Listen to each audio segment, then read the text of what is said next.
I'm Ariana Grande. Hi, I'm Cynthia Erivo. And you're listening to the Broadway Podcast Network. Visit bpn.fm to discover more. Welcome to The Wrong Cat Died, the podcast breakdown of the catastrophe. I'm your host, Mike Abrams, and boy, has this been a wild ride. When I agreed to create this podcast, I was only planning on doing 10 episodes. Since then, I've broken down 10 characters, I've met former cast members, I saw the Cats movie, I even hosted a live debate at BroadwayCon. I was not expecting a Cats parody podcast to be so well received, but here we are. We've come a long way since I kicked things off, but the fans have spoken, and I've been asked to break down more characters. I have plans for this podcast to expand in the future, but until then, I want to cover a few more cast members that you need to know about. So, what better way to kick things off than to start episode 11 with our narrator, Munkustrap. Cue the intro music. There's a cat over here. There's a cat over there. And the wrong one died. And the wrong one died.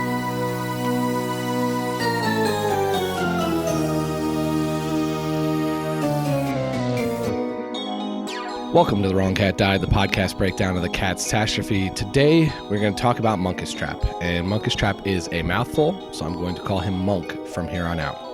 So what do we know about Monk? Well, Monk opens the show, and he's one of the first cats we get to hear speak in the entire play. More importantly, is he's our narrator for the entire show. He seems to be well-liked, and I believe he's the leader of the tribe whenever Old Deuteronomy is not around. We're really not given a lot to work with for Monk, because he doesn't have a song, he doesn't have a main dance number, and we only get a few shots of him speaking and singing and dancing throughout this play. But as the narrator, he does have an important role. So here's Monk's story. He opens the show, he crawls out in the front of the stage and sings the very first line to the Jokel songs for Jokel Cats.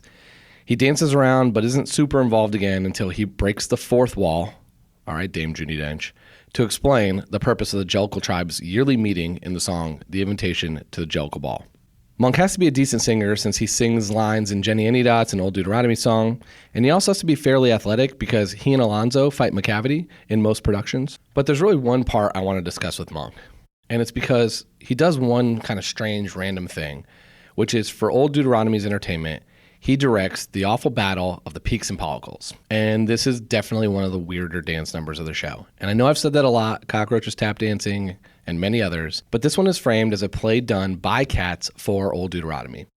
It's midway through the first act, and if you weren't confused enough already, you have to deduce now that humans dressed as cats are doing a cat's play, but dressed as cats, dressed as dogs, performing for a cat as a cat. So yeah, that makes a ton of sense. And it's also a little meta. But what exactly is this battle? That's right, we gotta tell you more. This dance number is about cats dressed up as dogs, dressed up in junk. That's right, they're telling a story about how a dog fight was saved by the Great Rumpus Cat. And again, this is a fictional play within a play, so there's not a lot about the Great Rumpus Cat. But it's assumed that he's fictional, and he's usually played by one of the ensemble's cast members. There's not a lot to go about him, but he's portrayed as a superhero to the Jokels. And he's outfitted with red eye masks and a sleek black coat with a giant Superman-style R logo across his chest. So here's the thing about this part of the whole play. At this point in the play, if you're watching it like I was thinking that we were still watching The Voice or American Idol. I'm expecting everyone to come up and make their case. But then this play comes up, and it's a little bit more America's Got Talent, where there's a play, and there's all kinds of creativity, and there's dress-ups and costumes and dogs. And so I don't have any idea how you're supposed to deduce what's actually happening here in this section. But I am glad we got to cover it because it's a very important part for Monk. It's a little meta for me, a little too meta for me, but I do think it is kind of an interesting thing to watch, and it is a very unique part of this play that's almost impossible to explain. Even reading it and trying to break it down has been super difficult.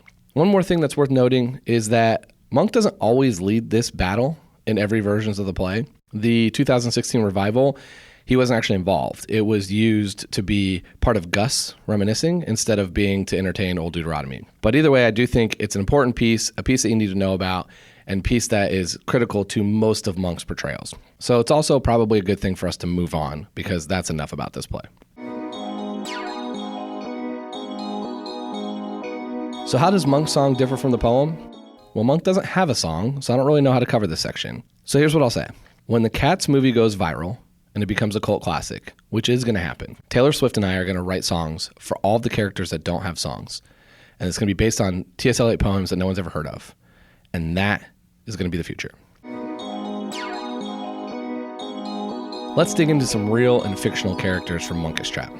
Monk is our narrator, so let's dive into some of my favorite narrators. Let's kick it off with one of the best TV narrators of all time, Ron Howard in Arrested Development. The Bluth family feels a little bit like Jellicle Cats for sure, and I've already compared Job to Mr. Mistopheles.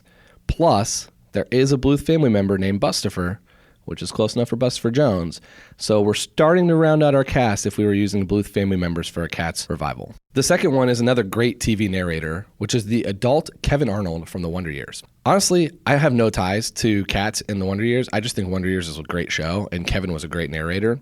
So let's just pretend that Kevin Arnold and Winnie Cooper are the love story we wish we got out of Rum Tug Tugger and Bomb Ballerina.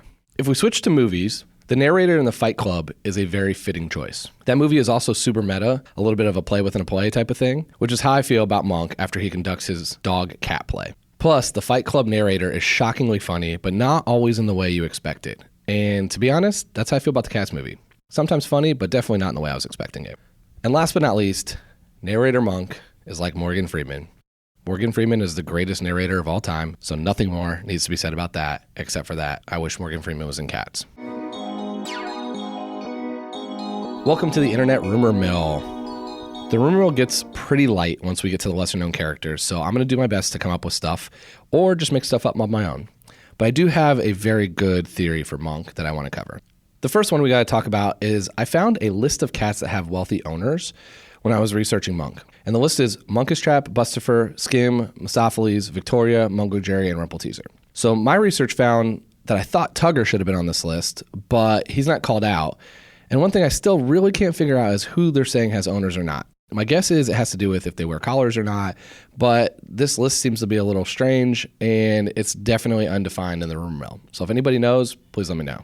Second rumor is Monk's astrology sign is a Capricorn. I've learned my lesson. I'm not digging into this. However, if anybody that listens knows an astrologist who specializes in cats, I have been trying to get somebody because I really want to figure out how this lines up. So if anyone knows, please put me in touch. I would love to do a bonus episode talking about cat astrology, completely devoted to it.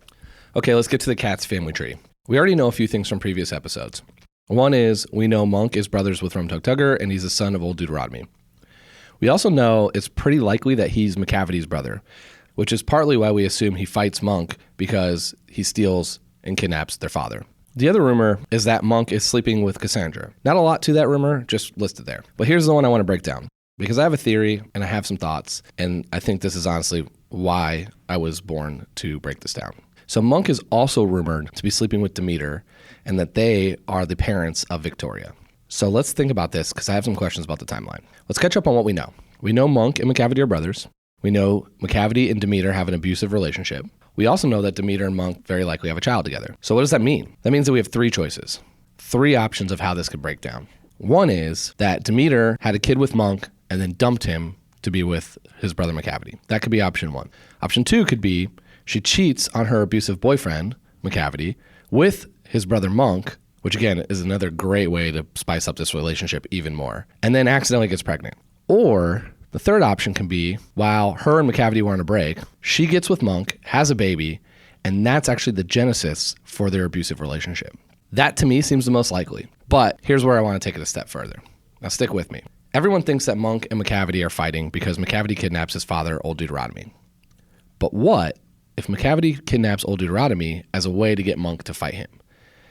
Macavity could be very angry that his brother knocked up his girlfriend, so he kidnaps their father knowing that Tugger's too busy around humping everything that walks, so Monk is going to have to be the one to defend their dad. Macavity's ruse is to just get to attack Monk as a revenge for being Demeter's baby daddy. But it backfires and he loses. I'm just saying, it all lines up. And that's my theory. The one that I think is true is that Macavity is actually trying to fight Monk for knocking up his girlfriend. At this point, I am shocked that Andrew Lloyd Webber refuses to meet with me because, Andrew, I need answers. And I think I have come up with some of the best theories that you've ever seen about cats as relates to the rumor mill, and no one has been able to tell me if they're truthful or not, former cast members and everyone else. And so if you know Andrew Lloyd Webber, and I know a few of you who listen do, I would love to chat with him. So please get him in touch. But either way, I really thought for a long time that the Jelly Busted for Grizz love triangle was my favorite rumor mill, but this is now my new favorite. Here's a wild request, and I'm not sure this is more for Tyler Haynes than it is for me, but can someone who writes the erotic cats fan fiction do a Monk, Macavity, Demeter love triangle story? I could not find one. Maybe one exists, but to be fair, there are just thousands upon thousands of Tugstoffoli stories. So if anyone has one, I am curious because that is my theory now. Let's dig into some Munkustrap YouTube comments. He doesn't have a song, so I went with the Jellicle song, and that's because that's most he sings in. So here are my favorite. Junior Avi. Cats, 1981. People that look like cats. Cats, 2019. Cats that look like people. Junior Avi. Very, very true. The movie needs a little bit more editing. All right, next. Sonia V. I still don't know what a Jellicle cat is. Sonia, no one does. And that's what I'm here for. Talia Parker. This song is annoyingly catchy. Talia, I'm not sure I agree with you here. I do think that this is an interesting song, but Macavity is annoyingly catchy. And last but not least, Tea Time. When I first saw the musical, I thought they were saying genitals. All right, Tea Time, that is confusing, Jellicles and genitals, but have you seen the movie? Because I'm pretty sure I saw Jason Derulo's Jellicle cats. So why does Munkustrap deserve to die over Grizabella?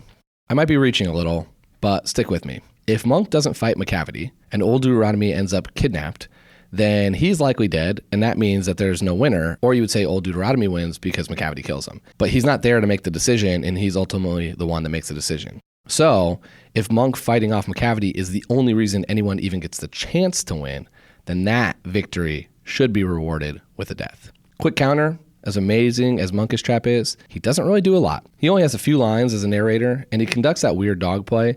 So, if I'm really thinking about it, Grizabella is probably a little bit more deserving. So how do I rate Munkustrap? On a scale of 1 to 9 cat lives, I give Monk a solid 3 cats. Honestly, at this point, he gets the same score as Jenny Any Dots, since the dog play is as weird as the cockroach tap dance. It's now an unwritten rule of mine. If you bring any species that's not a cat to this play, you're going to get a 3 cat rating.